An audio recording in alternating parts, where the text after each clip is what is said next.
অল্প কয়েকদিন পরেই আমরা ঈদুল ফিতর উদযাপন করবো ইনশাআল্লাহ।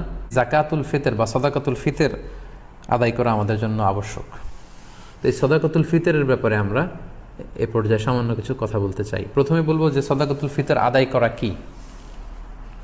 সদাকাতুল ফিতর আদায় করা হচ্ছে ওয়াজিব, কারণ সহিহ বুখারীর বর্ণনায় এসছে, আব্দুল্লাহ ইবনে ওমর রাদিয়াল্লাহু তাআলা আনহু বলেন, ফারাদা রাসূলুল্লাহি সাল্লাল্লাহু আলাইহি ওয়াসাল্লাম যাকাতুল ফিতর। আল্লাহ রাসূল সাল্লাল্লাহু আলাইহি ওয়াসাল্লাম সদাকাতুল ফিতরকে এটা ফারাদা শব্দ ব্যবহার করেছেন, মানে আবশ্যক, দিতেই হবে আপনাকে। আপনার যদি সামর্থ্য থাকে এটা আদায় করতেই হবে। এটা সাধারণ কোনো দান সদাকা নয়, এটা সদাকাতুল ফিতর, এটা আপনাকে আদায় করতে হবে। ফারাদা শব্দ ব্যবহার করেছেন, মানে এটা খুবই গুরুত্বপূর্ণ, এটা ওয়াজিব। তাহলে সদাকাতুল ফিতর আদায় করার হুকুম হচ্ছে ওয়াজিব।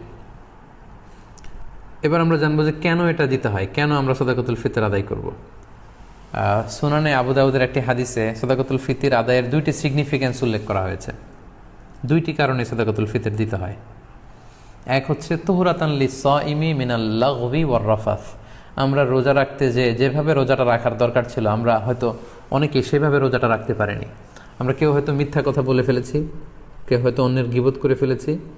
এগুলো আল্লাহ মাফ করে দিয়ে যাতে রোজাটাকে আল্লাহ তাআলা ভালোভাবে কবুল করে নেন, এজন্য তুহরাতান লিস-সাইম, রোজাদারদেরকে পবিত্র করবার জন্য।